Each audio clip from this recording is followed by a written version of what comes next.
How to test a windshield wiper motor. If your windshield wipers are acting up or not working at all, then there's a couple of things you can check.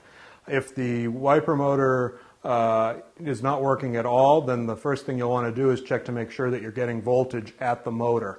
Now, different vehicles have different wiring schematics, so you'll want to check to see what the wiring schematic is like on your particular vehicle. In the case of this vehicle, our wiper motor is mounted right here on the firewall.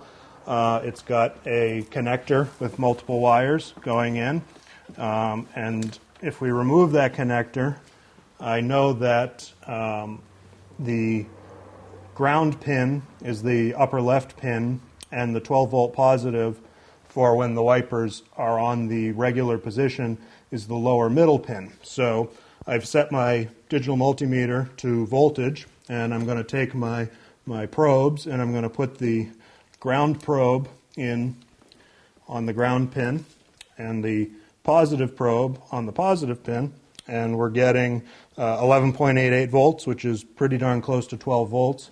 So we know that we're getting voltage up to the motor. There's a good indication that this motor is likely not functioning. It could be that it just needs to be lubricated. The gearbox is full of grease, and the grease hardens over time. So occasionally you can remove the plate from this, clean out the old grease, refill it with a good multi-purpose grease or a white lithium grease. And that might be all it takes. It might need to be replaced completely. If you're not getting 12 volts at the connector, then you might have a blown fuse. You might have a problem with the switch, the wiper switch itself, or you might have an issue with the wiring between the switch and the connector.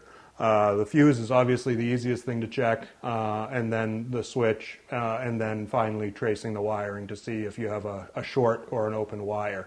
One last thing to consider is that some wiper motors are grounded through their mounting bolts, and if that's the case, you want to make sure that you have a good solid continuity between the mounting bracket of the motor and the chassis of the vehicle. If that ground connection is corroded or broken, then it will keep the motor from running.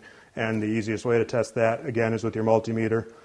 Simply switch it to resistance or ohms, put one lead on the chassis and one lead on the wiper motor, and you should get good continuity between the two. Now, this particular vehicle has a separate ground wire, so it doesn't need that, but that's just something to bear in mind if you're having trouble with a ground-related issue on your wiper motor.